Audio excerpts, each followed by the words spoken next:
Ahora, antes de entrar a estudiar el primer sello, voy a hacer un muy breve repaso de todo el panorama de los sellos. Como hemos estudiado, los capítulos 4 y 5 relatan la ascensión de Jesús al cielo y su inauguración como Rey del reino de la gracia y como nuestro sacerdote intercesor. Es decir, Apocalipsis 4 y 5 marcan el comienzo de los 7 sellos.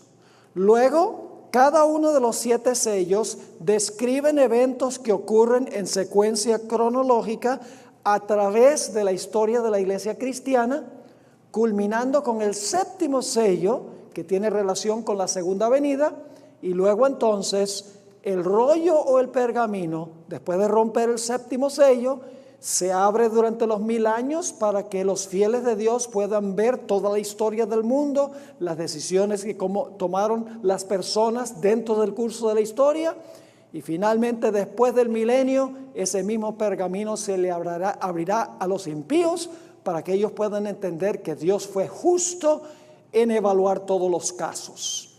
Así que, abuelo de pájaro, ese es el panorama de los 7 sellos. Así que ahora vamos a estudiar el primer sello. Miremos en primer lugar el significado del primer sello. Es una síntesis o un resumen. El periodo del primer sello es paralelo al periodo de la primera iglesia. La primera iglesia es Éfeso. Es decir, el periodo de Éfeso y el periodo del primer sello son paralelos, cubren el mismo periodo de tiempo. El caballo blanco del primer sello representa las conquistas de la iglesia apostólica, y el jinete que monta el caballo blanco representa a Cristo.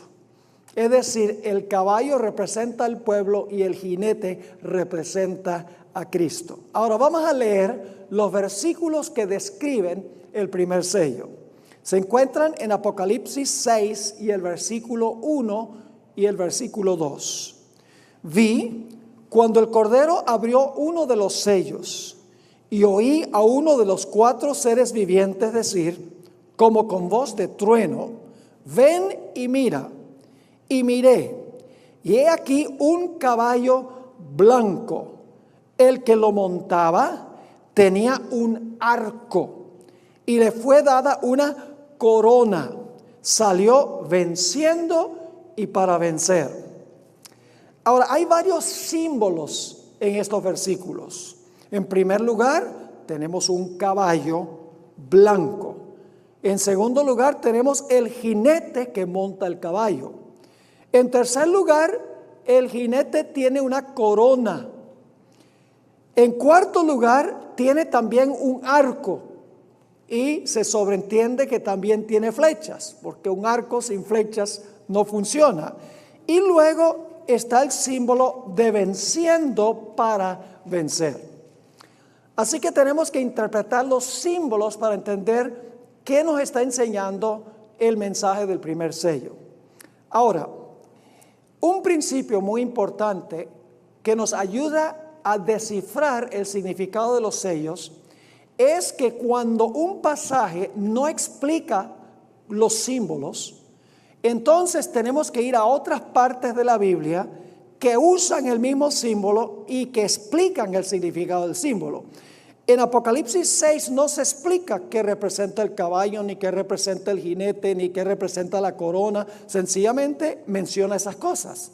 Tenemos que ir a otras partes de la Biblia que usan los mismos símbolos con el fin de descifrar o determinar el significado de cada símbolo. Así que vamos en la página 166 a Zacarías 10 y los versículos 3 al 6. Y vamos a encontrar en este pasaje algo muy interesante. Allí se compara a Judá, que es el pueblo de Dios en el Antiguo Testamento, con un caballo que cabalga a la batalla para vencer al enemigo. Es decir, el caballo representa a Judá, el pueblo de Dios en el Antiguo Testamento, que va contra el enemigo para batallar contra el enemigo y vencerlo. Vamos a leer Zacarías 10, 3 al 6. Contra los pastores se ha encendido mi enojo, dice Dios, y castigaré a los jefes. Pero Jehová de los ejércitos visitará su ¿qué? Su rebaño. ¿Y cuál es su rebaño? ¿La qué? La casa de Judá. Y los pondrá como su ¿qué? Oh, Judá entonces se representa como el ¿qué? Como su caballo. Una mejor traducción de caballo de honor sería caballo real.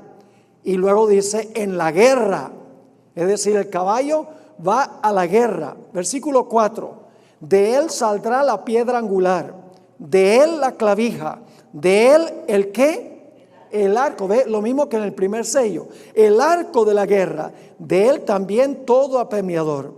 Y serán como valientes que en la batalla huellan al enemigo en el lodo de las calles y pelearán, porque Jehová estará con ellos, y los que cabalgan en caballos serán avergonzados, porque yo fortaleceré la casa de Judá y guardaré la casa de José y los haré volver, porque de ellos tendré piedad y serán como si no los hubiera desechado, porque yo soy Jehová su Dios y los oiré.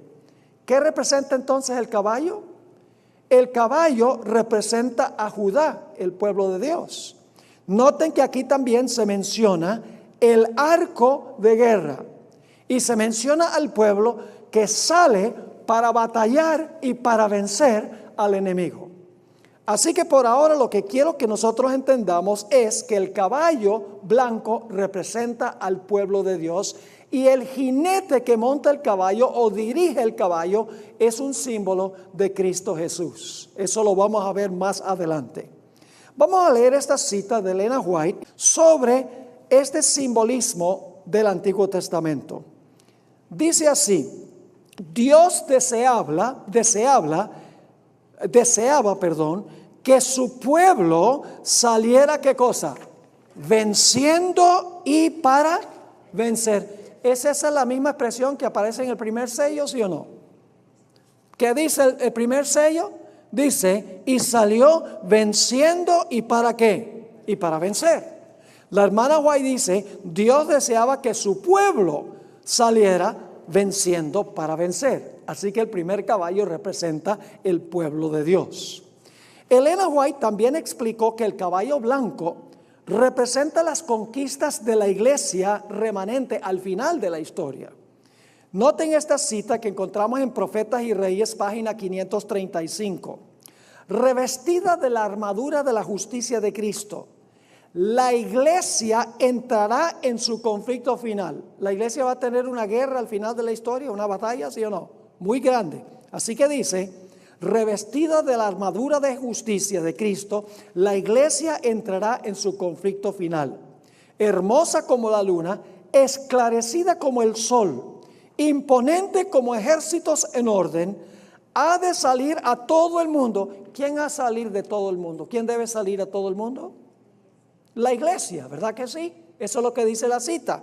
¿Y para qué va a salir? Dice, ha de salir a todo el mundo venciendo para vencer. ¿Es la misma expresión que encontramos en el primer sello? ¿Sí o no? Claramente el caballo blanco representa a la iglesia que sale para batallar contra el enemigo, contra Satanás y sus huestes, con el fin de ganar la victoria.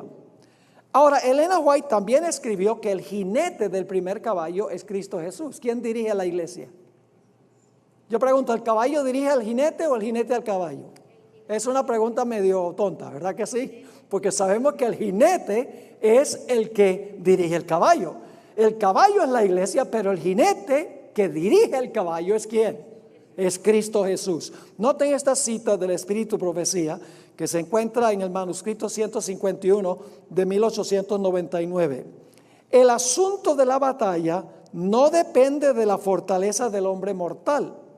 Jehová saldrá como gigante y como hombre de guerra despertará celo, gritará, voceará, se prevalecerá sobre sus enemigos con el poder de aquel que cabalga venciendo y para vencer. El hombre débil y finito puede ganar la victoria. Es decir, con la ayuda del jinete, el caballo va a ganar ¿qué cosa? Va a ganar la victoria. Así que el jinete es Cristo y la iglesia es el caballo que va a la batalla. Ahora Jesús cumple su obra por medio de su pueblo. El jinete y el caballo en realidad están unidos, ¿sí o no? No todo individuo puede montar un caballo. Después de un tiempo, el jinete y el caballo es como si se volvieran ¿qué? Como si se volvieran uno. Ahora fíjense esta cita del libro Cole Porter Ministry, página 155. Los obreros de Dios deben ganar una experiencia mucho más profunda. Si le entregan todo a Dios, ¿qué va a pasar con los obreros si le entregan todo a Dios? Él, ¿quién? Jesús, obrará poderosamente en su favor. Plantarán el estandarte de la verdad. ¿Quiénes usan estandartes? Los ejércitos, ¿verdad? Dice, plantarán el estandarte de la verdad sobre las fortalezas. Hasta ese momento que estaban bajo el dominio ¿de quién? De Satanás. Y con gritos ¿de qué? De victoria tomarán posesión de ellas. Es una guerra espiritual para restarle súbditos a Satanás. Sigue diciendo, llevan sobre sí las cicatrices de la batalla, pero viene a ellos el mensaje de consuelo que el Señor los ¿qué? Los dirigirá venciendo y para vencer. Ahí está otra vez la misma expresión del primer caballo. Ahora, hay otra cita muy interesante también. Testimonios para los ministros, página 458. El mundo hoy tiene una clamorosa necesidad de una revelación de Cristo Jesús en la persona de sus santos. ¿Cómo es que se revela Cristo al mundo? ¿En la persona de quiénes? De su pueblo, de sus santos. Sigue diciendo, Dios desea que sus hijos estén ante el mundo como pueblo ¿qué? Como pueblo santo. ¿Por qué? Porque hay un mundo que salvar por medio de la ¿qué? De la luz. ¿De qué color es la luz? La luz. La luz es blanca, lo vamos a ver en unos momentos. Porque hay un mundo que salvar por medio de la luz de la verdad evangélica. Y a medida que el mensaje de verdad que ha de llamar a los hombres de las ¿qué? ¿De qué color son las tinieblas? De color negro, ¿verdad? Dice, llamar a los hombres de las tinieblas ¿a qué? A la luz, que es de color ¿qué? Blanco, maravillosa de Dios, sea dado por la iglesia. La vida de sus miembros, santificada por el Espíritu de verdad, ha de ser un testimonio de veracidad los mensajes que se proclaman. Ahora, la Biblia usa varios símbolos para ilustrar la relación íntima entre Cristo y su pueblo. Aquí tengo 4 ejemplos. La Biblia dice que Cristo es la ¿qué? Cristo es la cabeza y la iglesia es su cuerpo. Yo les pregunto, ¿qué es más importante, la cabeza o el cuerpo? Las dos cosas son indispensables. Pero ¿cuál es la capital del cuerpo? Que maneja todas las operaciones del cuerpo. La cabeza. Pero la cabeza y el cuerpo son uno. ¿Están unidos? Claro que sí. Así es con Jesús y su pueblo, el caballo y el jinete. En segundo lugar, el pastor y sus ovejas. ¿Qué pasaba cuando venía un león contra uno de los corderos de David? ¡Oh! Se levantaba David para atacar al oso o el león, porque el que se metía con su cordero se metía con él. Cristo es el buen pastor de la iglesia. ¿Qué pasa cuando la gente persigue a su iglesia? Le están persiguiendo a Jesús porque son uno. Jesús es el esposo y la iglesia es su esposa. Y la Biblia dice que el esposo y la esposa son ¿qué? Uno, una carne. Y luego tenemos la ilustración de un rey soberano y sus súbditos. En la antigüedad, un rey poderoso hacía un pacto con un rey más débil y le decía a ese rey débil, mira, yo te voy a proteger, pero tú me eres fiel a mí. Y había esa unidad donde el soberano protegía al súbdito que estaba en pacto con él. De la misma manera, Cristo protege a su pueblo que está en pacto con él. ¿Estamos entendiendo ahora lo que representa el jinete y lo que representa el caballo? Ahora, ¿qué representa el color blanco? Los futuristas o dispensacionalistas tal vez no conozcan esa terminología. En realidad son mayormente pentecostales y evangélicos que creen en el rapto de la iglesia antes de la tribulación final. Ellos enseñan que el caballo blanco del primer sello representa al anticristo, que se va a levantar al poder después del rapto de la iglesia por 7 años en este mundo. Ahora, hay un problema serio con esa interpretación. Ellos dicen que el que monta el caballo blanco es el anticristo. El caballo es blanco porque el anticristo quiere dar la impresión de que él es Cristo. Pero en realidad eso no cuadra. Noten esta cita que conseguí en un libro por George Eldon Ladd, donde él habla sobre el color blanco en el libro de Apocalipsis. En el libro de Apocalipsis, el color blanco siempre es un símbolo de Cristo, de algo asociado con Cristo o de victoria espiritual. Por eso el Cristo glorificado tiene cabello blanco como la lana. Capítulo 1:14. Los fieles reciben una piedrecita blanca con un nuevo nombre escrito. Apocalipsis 2:17. Han de ataviarse de vestiduras ¿qué? Blancas. Apocalipsis 3, 4 y 5 y 18. Los 24 ancianos están vestidos ¿de qué? De blanco. Capítulo 4 y versículo 4. Se les dan a los mártires mantos ¿qué? Blancos. Capítulo 6 y el versículo 11. Al igual que a la multitud que nadie podía contar, también se le dan mantos blancos. Apocalipsis 7, 9 y 13. Al Hijo del Hombre se le ve sentado sobre una nube ¿qué? Blanca. Apocalipsis 14, 14. Retorna en un caballo ¿de qué color? Blanco, acompañado por los ejércitos del cielo vestidos ¿de qué color? De blanco y montando caballos blancos. Capítulo 19, 11 y 14. Y a Dios se le ve en el juicio final sentado sobre un trono blanco. El color blanco en Apocalipsis no representa al anticristo. El color blanco siempre es un símbolo que está relacionado con Cristo Jesús. Ahora, ¿qué representa el color blanco? El color blanco en la Biblia es símbolo de pureza, símbolo de pureza. Tenemos, por ejemplo, el salmista en el Salmo 51:7 dice: purifícame con hisopo y seré ¿qué? Y seré blanco, porque el color blanco es el color de la pureza. Y en Isaías el capítulo 1 y el versículo 18 dice: aunque vuestros pecados fueron como grana, sean ¿qué? Blancos como la nieve. Es decir, el color blanco representa pureza. Es decir, la iglesia apostólica era una iglesia pura en doctrina y en conducta. Yo pregunto, ¿la iglesia apostólica era una iglesia limpia, pura, una iglesia con un estilo de vida plenamente cristiano? Absolutamente. Pero no solamente el color blanco representa pureza.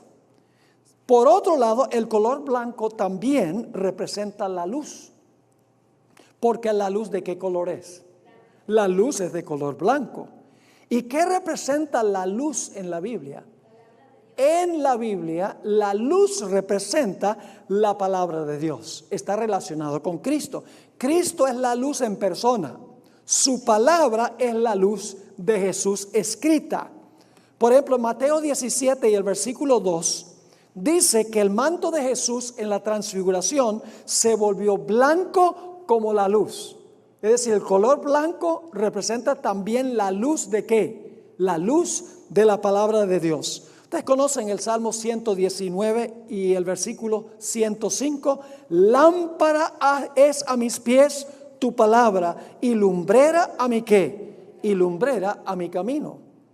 La luz del sol viste a la mujer de Apocalipsis 12:1. Y esto se interpreta en Apocalipsis 19:8 como un manto blanco que cubre a la iglesia victoriosa. Durante la época apostólica, La iglesia era pura e irradiaba la luz de ¿quién? La luz de Cristo al mundo, en obediencia a su jinete.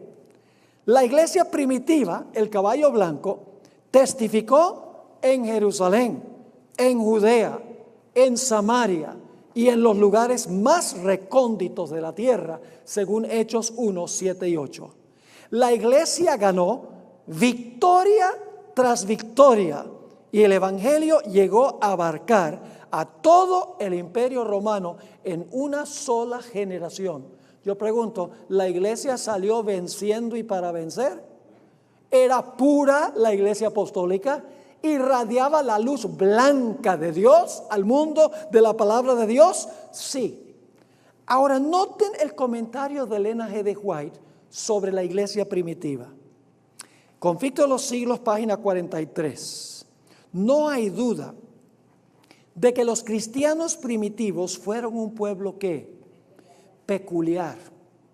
Su conducta intachable, significa que eran puros, ¿verdad? Su conducta intachable y su fe inquebrantable constituían un reproche continuo que turbaba la paz del pecador. Aunque pocos en número, escasos de bienes, sin posición ni títulos honoríficos, aterrorizaban a los obradores de maldad, a donde quiera que fueran conocidos su ¿qué? Su carácter y sus doctrinas. El carácter es su conducta y las doctrinas son sus enseñanzas. La iglesia era pura en su conducta y en irradiar la luz blanca de Dios. Sigue diciendo, por eso los odiaban los impíos, como Abel fue aborrecido por el impío Caín. Por el mismo motivo que tuvo Caín para matar a Abel, los que procuraban librarse de la influencia refrenadora del Espíritu de Dios daban muerte a los hijos de Dios. Por ese mismo motivo los judíos habían rechazado y crucificado al Salvador. Es a saber, porque la ¿qué? Porque la pureza y la santidad del carácter de éste constituían una reprensión constante para su egoísmo y corrupción. Desde el tiempo de Cristo hasta hoy, sus verdaderos discípulos han despertado el odio y la oposición de los que siguen con deleite los senderos del mal. Es decir, Cristo el jinete monta el caballo blanco, la iglesia apostólica sale venciendo y para vencer, restándole muchedumbres de súbditos de Satanás y uniéndolos al ejército de Cristo Jesús. Una iglesia pura, una iglesia que irradiaba la luz blanca de Cristo Jesús. Ahora, el jinete tenía también un arco, ¿ve? Noten lo que representa el arco. Segunda de Reyes 13 y el versículo 17. Noten lo que representa el arco y las flechas. Y dijo, abre la ventana que da al oriente. Y cuando él la abrió, dijo Eliseo, tira. Y tirando él, dijo Eliseo, saeta de salvación de Jehová y saeta de salvación contra Siria, porque herirás a los sirios en Afec hasta ¿qué cosa? Hasta consumirlos. Es decir, el arco y las flechas se usan en la guerra para vencer al enemigo. El caballo blanco salía montado el jinete sobre el caballo blanco a la batalla para vencer. Pero ¿cuál era el arma que se usaba para vencer al enemigo? Un arco y flechas. Ahora la pregunta clave es, ¿qué representa el arco y las flechas? Note lo que dice Hechos de los Apóstoles, página 37. Los argumentos de los apóstoles por sí solos, aunque claros y convincentes, no habrían eliminado el prejuicio que había resistido tanta evidencia. Pero el Espíritu Santo hizo penetrar los argumentos en los corazones con poder divino. Ahora escuchen con cuidado. Las palabras de los apóstoles eran como ¿qué es lo que dispara saetas? Un arco, ¿verdad que sí? eran como saetas agudas del Todopoderoso que convencían a los hombres de su terrible culpa por haber rechazado y crucificado al Señor de gloria. ¿Cuál es el arma que usaba la iglesia primitiva para vencer, para salir venciendo y para vencer? El arco y las flechas. ¿Y cuáles eran las flechas? Las palabras de los apóstoles eran como saetas agudas. Su predicación era el arma. Noten Hechos, el capítulo 2 y el versículo 37. Después que el apóstol Pedro predicó su sermón en el día del Pentecostés, dice que los que estaban presentes al oír esto, se compungieron de corazón. En realidad en el griego dice que fueron cortados de corazón, porque la saeta penetró, en otras palabras. Y dijeron a Pedro y a los otros apóstoles: varones hermanos, ¿qué haremos? Y entonces Pedro dice: bueno, lo que tienen que hacer es arrepentirse, bautizarse para perdón de pecados y recibirán el don del Espíritu Santo. La hermana White también tiene algunas explicaciones sobre lo que representan las saetas, el arco y las flechas. Note lo que dice en El deseo de todas las gentes, página 79. Dios no envía mensajeros para que adulen al pecador. No da mensaje de paz para arrullar a una seguridad fatal a los que no están santificados. Impone pesadas cargas a la conciencia del que hace mal y atraviesa el alma ¿con qué cosa? Con flechas de convicción. La predicación es como una flecha que trae convicción. Tenemos también en el libro Obreros Evangélicos, página 157, las palabras de Cristo eran como ¿qué?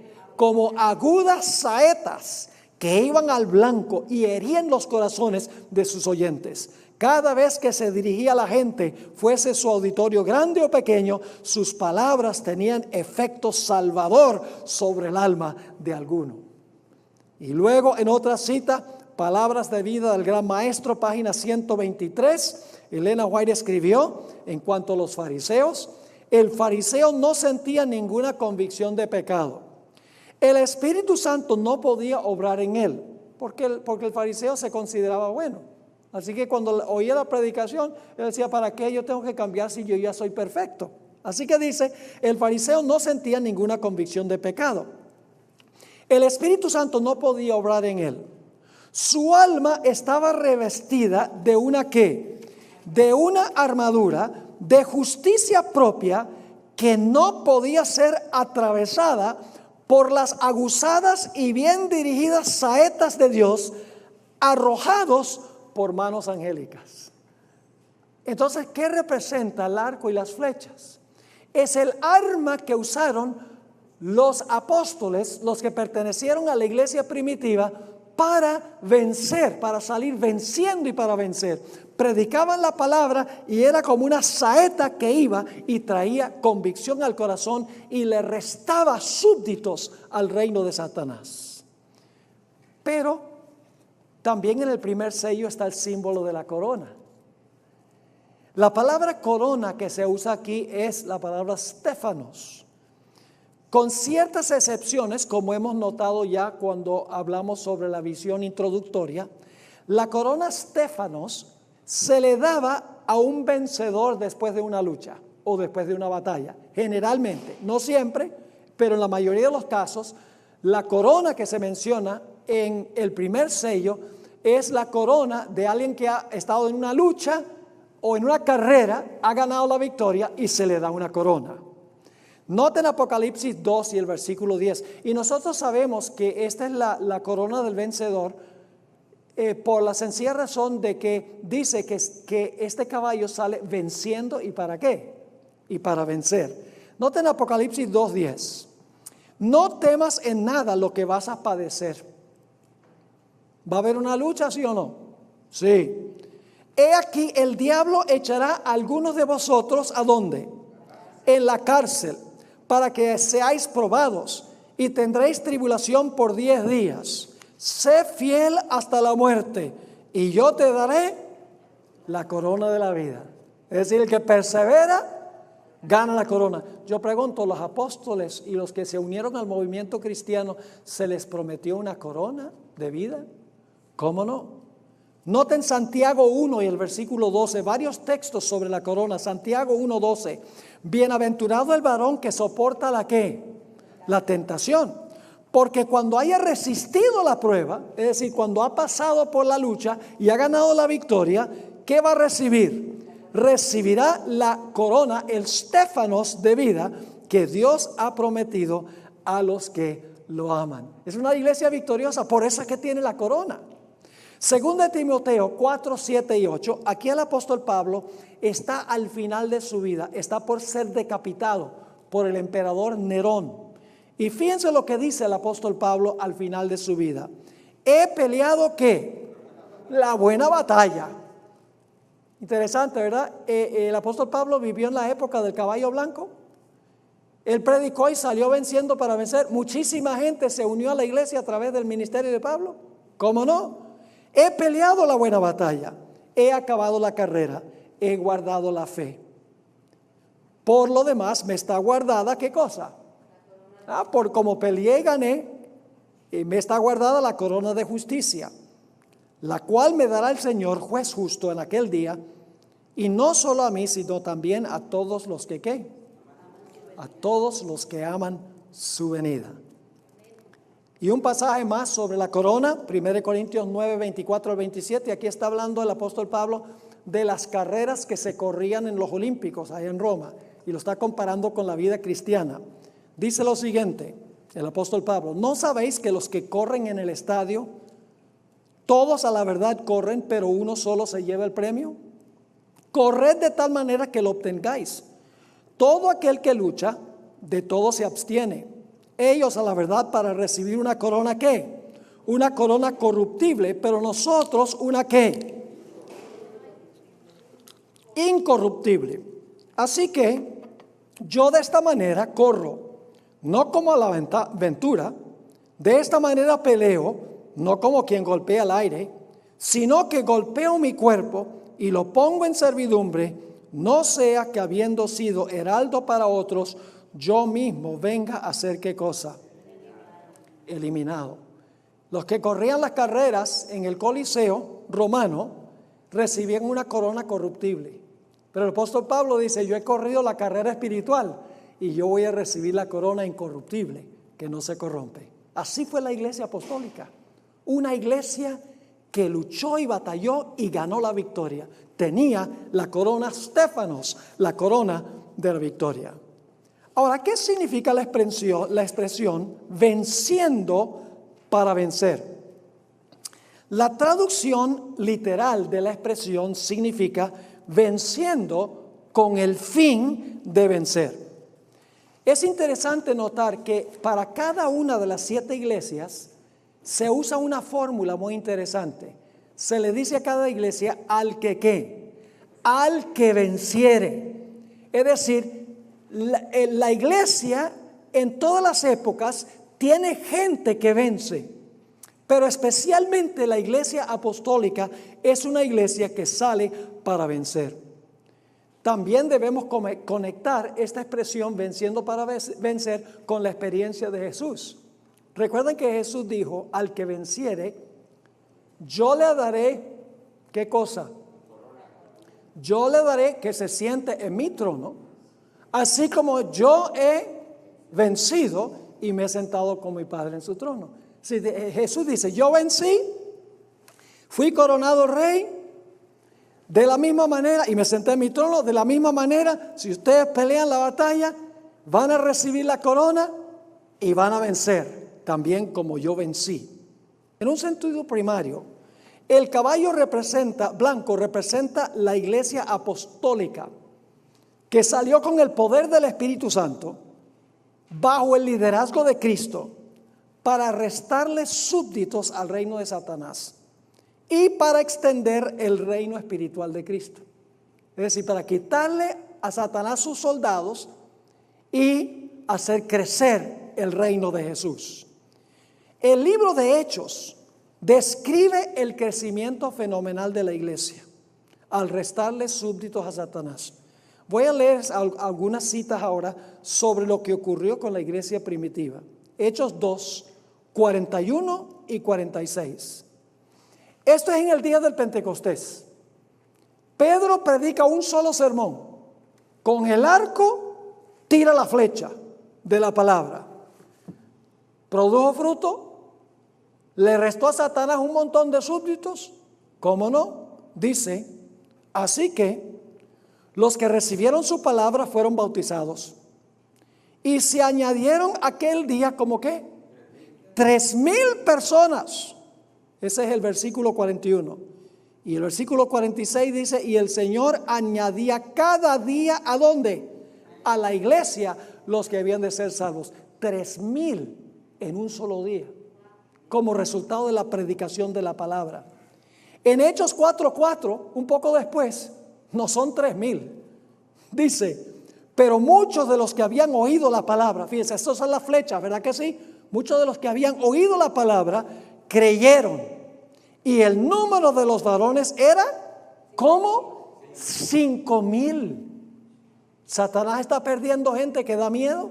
¿Cómo no? Las saetas están encontrando su blanco. La gente se está convirtiendo. La gente está recibiendo a Cristo como Salvador. Muchedumbres están abandonando la falsa religión.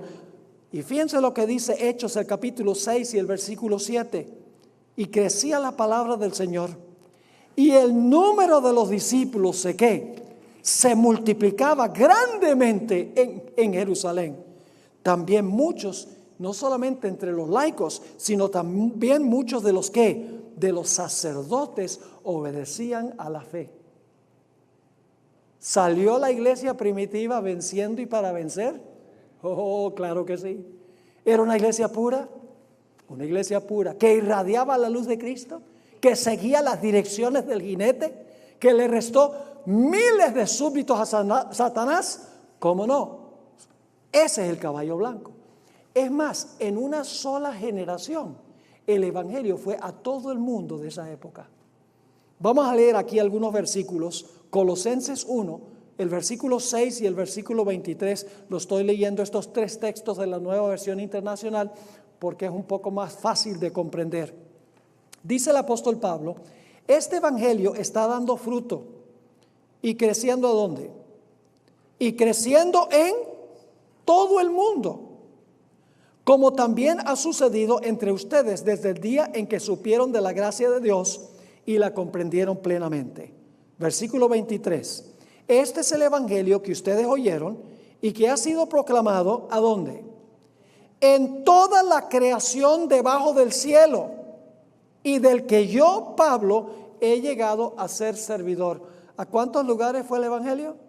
A todo el mundo, dice el apóstol Pablo, en toda la creación debajo del cielo, en una sola generación. Noten Romanos 1 y el versículo 8.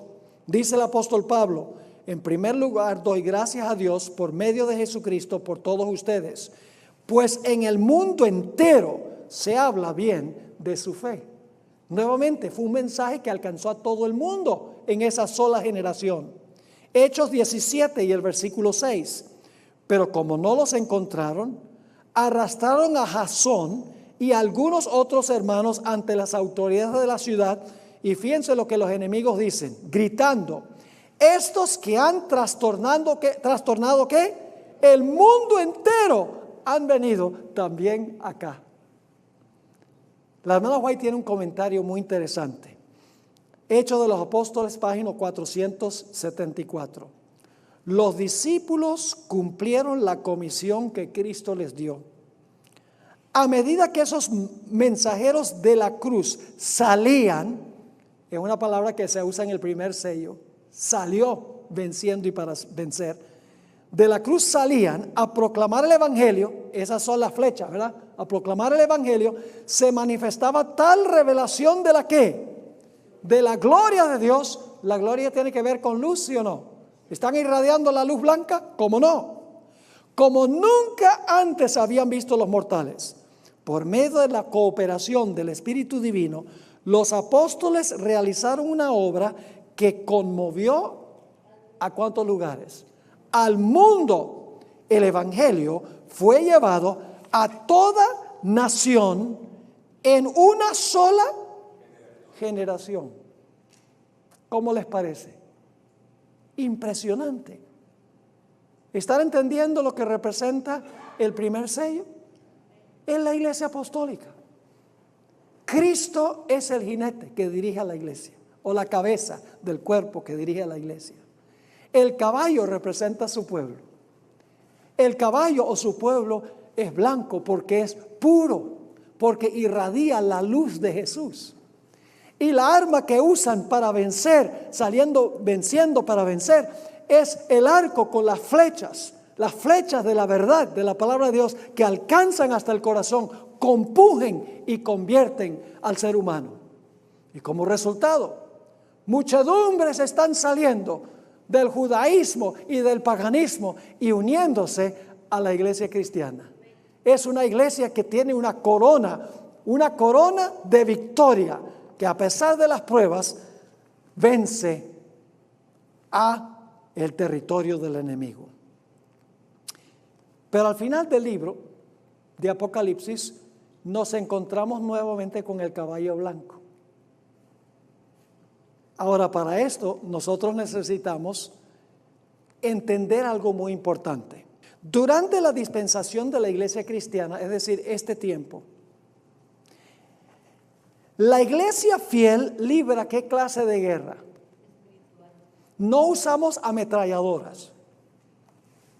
No vamos a la gente y decir, bueno, No. ¿Usamos qué clase de armas? Es una guerra espiritual. ¿Contra qué clase de enemigos? De enemigos espirituales. ¿Con qué clase de armas? Armas espirituales. ¿Cuál es el arma principal?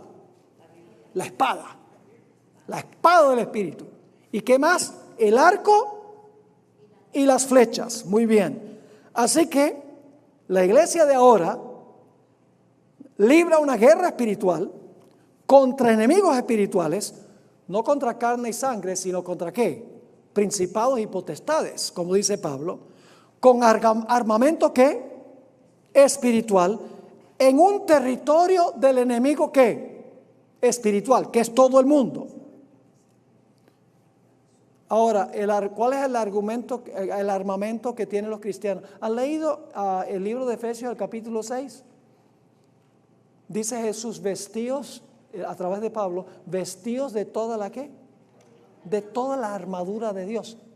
Y luego habla de la espada, habla del casco, habla de los pies, etcétera. Pero no significa que debemos ir a comprar un casco.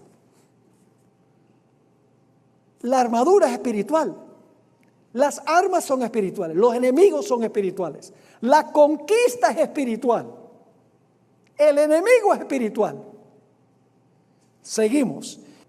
Los soldados de Jesús procuran, escuchen bien, persuadir a los soldados del enemigo que se unan a las filas de ¿quién? Que se unan a las filas de Jesús. ¿Saben cuál es el papel? Decirle, mire, ustedes están con el perdedor. ¿Saben que con el que ustedes están, Satanás no ha ganado nunca ni una? Ustedes están en el ejército perdedor. Entonces, ahora los invitamos a ustedes a que deserten el ejército del perdedor y que se unan al ejército del ganador. Esa es nuestra misión. Ahora, en Apocalipsis 19 encontramos de nuevo al caballo blanco. Vayan conmigo a Apocalipsis 19 y vamos a leer el versículo 11. Versículo 11 y vamos a leer hasta el versículo 14. 11 al 14, Apocalipsis 19. Ya esto está describiendo la segunda venida de Jesús, ¿ok? El caballo blanco en el primer sello es la iglesia apostólica, principio de la era cristiana. Lo que vamos a leer ahora es la segunda venida de Jesús ya al final de los sellos. ¿Si están conmigo o no? ¿Qué ha estado haciendo la iglesia durante todo el tiempo de los sellos? Los fieles han salido ¿qué? Venciendo y para vencer, para quitarle súbditos a Satanás. Ahora fíjense lo que dice el versículo 19, versículo 11. Y vi el cielo abierto, y he aquí un caballo que blanco. ¿Y había un jinete en el caballo blanco? Sí. Y el que estaba sentado sobre él era llamado Fiel y Verdadero, el cual con justicia juzga y pelea. Otra vez tenemos un caballo blanco con un jinete y viene a hacer ¿qué? A juzgar y ¿a qué? A pelear.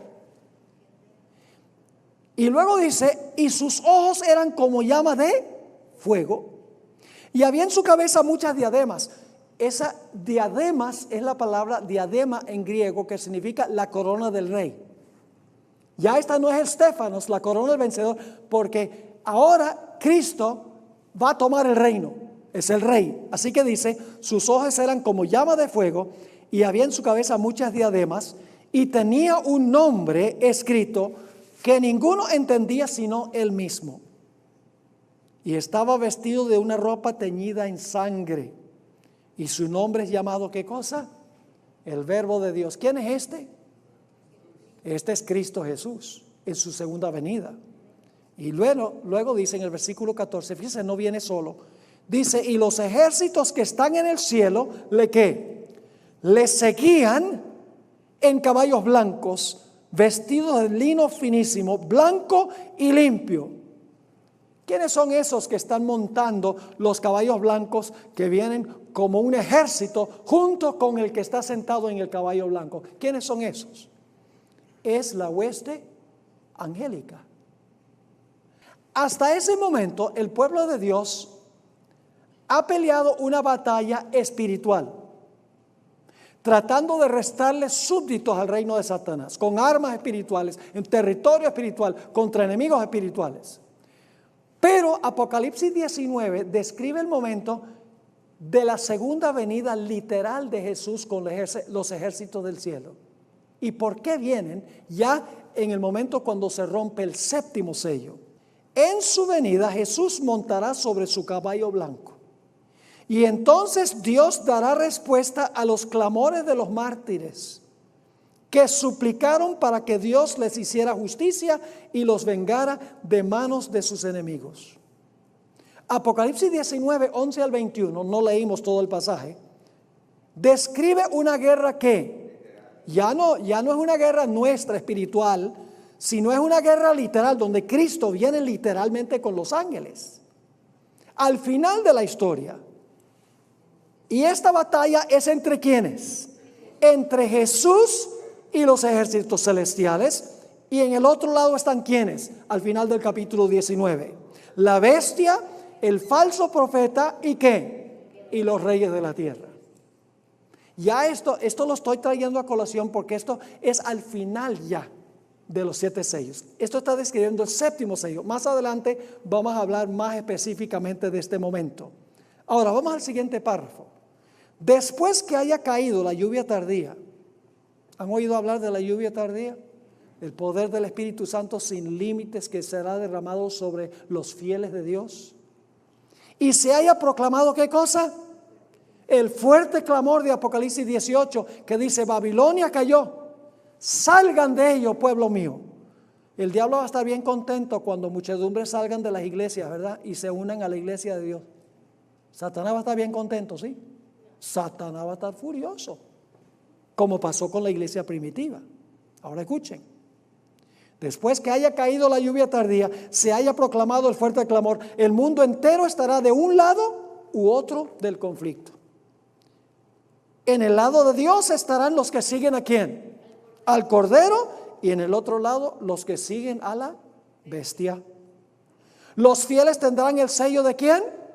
El sello de Dios, y los infieles tendrán ¿qué? La marca de la bestia.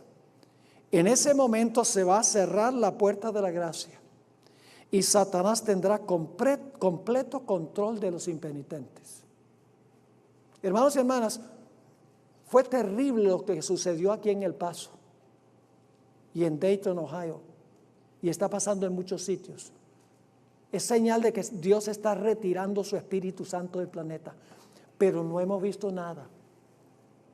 La sierva de Dios dice que cuando Dios retire completamente su Espíritu Santo de este mundo, dice que habrá una escena de lucha que la pluma más amplia y descriptiva no puede decirnos cómo va a ser.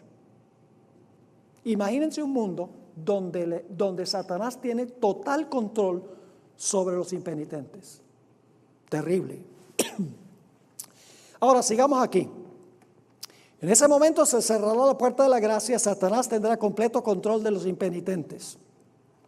Satanás influirá sobre la bestia, el falso profeta y los reyes de la tierra para que impongan ¿qué cosa?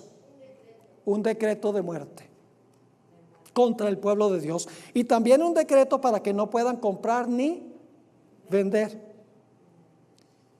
Y cuando parece que el pueblo de Dios va a perecer a manos de sus enemigos, ¿qué va a hacer Jesús? Jesús tomará literalmente el campo de batalla en favor de su pueblo y destruirá literalmente a los enemigos de ellos. Eso es lo que está describiendo Apocalipsis 19, 11 al 21. El pueblo de Dios está en peligro de desaparecer, perseguido bajo un decreto de muerte. Pero Cristo tomará el campo de batalla sentado en un caballo blanco con los ejércitos del cielo siguiéndole en caballos blancos para librar a su pueblo fiel. Elena White lo describió de esta manera en Mensajes Selectos, tomo 3, página 486 y 487. Toda forma de mal cobrará intensa actividad. Los ángeles malos unirán, ¿qué cosa? Sus poderes con los de hombres inicuos. Y como aquellos ángeles malos han estado en constante conflicto y han obtenido experiencia en los métodos de engañar y batallar, y se han estado fortaleciendo durante siglos, no se rendirán en el último gran conflicto sin una lucha desesperada. Y todo el mundo estará, ¿qué cosa? De un lado o del otro del asunto en litigio. Y luego habla de esta batalla que acabamos de leer en Apocalipsis 19. ¿Tendrá lugar la batalla de qué? Apocalipsis 19 describe la batalla de Armagedón. Es Cristo y los ejércitos celestiales contra los reyes de la tierra, la bestia y el falso profeta. Pueden leerlo ahí en el capítulo 19. ¿Y por qué viene Jesús? Porque si Jesús no viene, los impíos destruirán a su pueblo. Cristo viene a defender a su pueblo. Así que dice, tendrá lugar la batalla del Armagedón. Y ese día no debe encontrar a ninguno de nosotros que durmiendo. Debiéramos estar completamente que despiertos, como vírgenes prudentes, que tenemos aceite en nuestras vasijas y en nuestras lámparas. El poder del Espíritu Santo debe estar sobre nosotros. Y el capitán de las huestes del Señor estará a la cabeza de los ángeles del cielo para dirigir ¿qué? Para dirigir la batalla.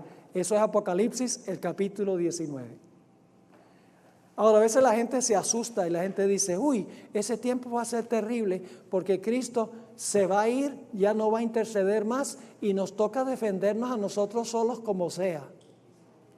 Hermanos y hermanas, Jesús no seguirá intercediendo por el pecado, pero el Señor Jesucristo estará presente para proteger a su pueblo. Ni un solo hijo de Dios perecerá, porque Cristo tomará el campo de batalla con sus santos ángeles para librar en una guerra literal a su pueblo de una destrucción segura. Así que lo importante es que nosotros seamos como la iglesia primitiva, saliendo, venciendo para vencer, enseñando doctrinas puras, basadas en la palabra de Dios, y con una conducta como la que tenían los primeros cristianos, una conducta intachable, saliendo a predicar el evangelio, lanzando las flechas con el arco, saliendo para hacer la obra misionera, para alcanzar a las personas que perecen en el pecado. Esa será la iglesia al final, la misma iglesia que existió al principio de la era cristiana.